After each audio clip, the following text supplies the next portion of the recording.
Salut tout le monde, on se retrouve aujourd'hui pour une nouvelle vidéo sur la dernière bande-annonce du prochain James Bond. Et oui, comme vous savez, le film plutôt, a été reporté à cause de la crise sanitaire, comme beaucoup de films finalement. Et donc il est censé sortir le 11 novembre, donc là a priori c'est une date fixe.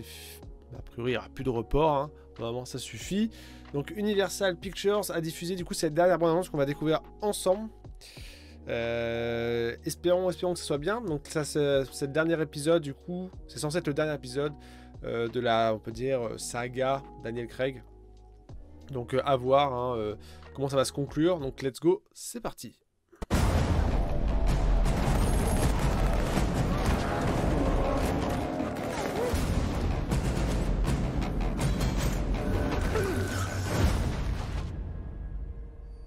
The past isn't dead.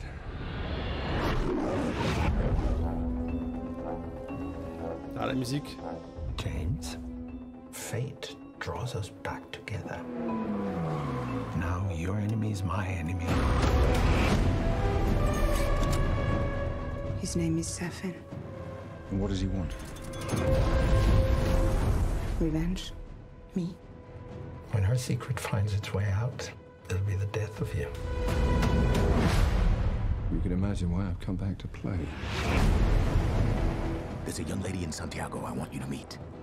You're late. When you're ready. Salute. I met your new 00. She's a disarming young woman. I get why you shot him. Yeah, well, everyone tries at least once.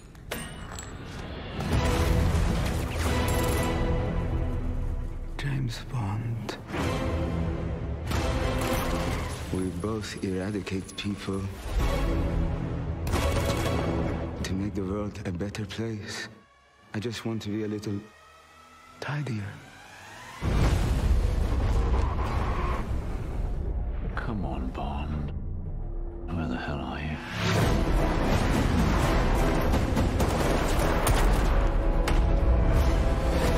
You ever flown one of these? Nope.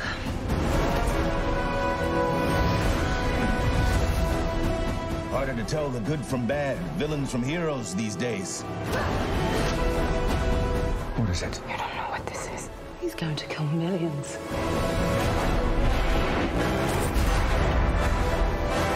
Classe. If we don't do this, there will be nothing left to save.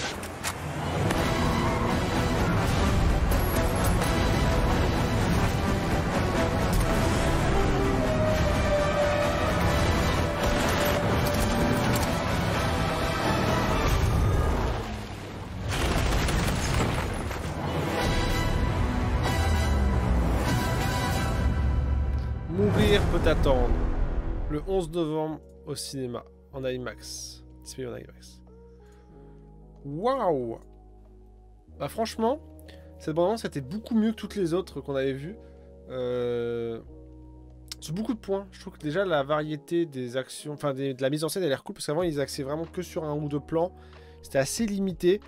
Là, c'est vraiment plus vaste. On voit qu'il y aura beaucoup d'éléments de décor, enfin d'environnement plutôt. Et je sais pas, il y a côté James Bond, mais une patte différente. Parce que du coup, pour ce James Bond, c'est un nouveau réalisateur. Donc c'est Kari Joji Fukunaga, donc c'est un réalisateur américain qui a réalisé par exemple True Detective la saison 1 de ce que j'ai vu, ou Maniac sur Netflix. Voilà, c'est un jeune réalisateur, et là c'est vraiment un gros film qu'il a eu en main pour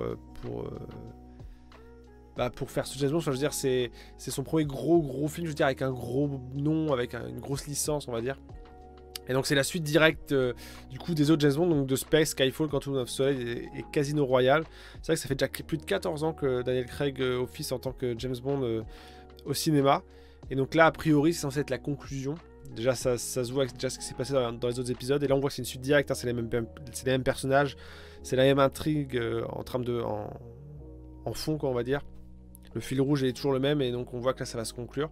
Franchement, je suis plutôt étonné, ça donne vraiment envie, parce qu'il y a vraiment des choses qui... Enfin, j'ai envie de connaître la fin de...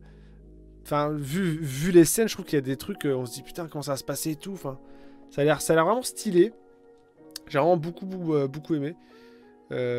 Après, quel James Bond on aura, même si techniquement, là c'est un James Bond, mais c'est plus un agent. C'est plus l'agent 00.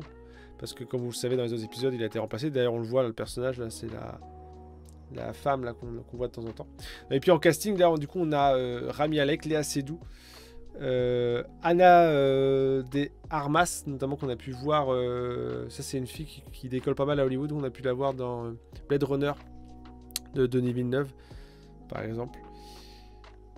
Donc, ouais, bien d'en apprendre plus. Et au final, pour cette fin d'année, on va avoir beaucoup de films. Hein.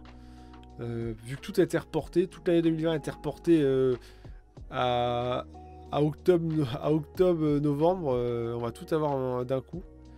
Mais ouais, plutôt cool, bien hâte de voir la suite. Toc, je reviens en full. Dites-moi si vous aimez la saga Daniel Craig, si vous aimez déjà les James Bond. Donc après, dans la saga Daniel Craig, il y a eu des trucs bien et des trucs moins bien. Il y a des films qui sont pas terribles. Il y en a qui sont cool. Skyfall, j'ai bien aimé par exemple.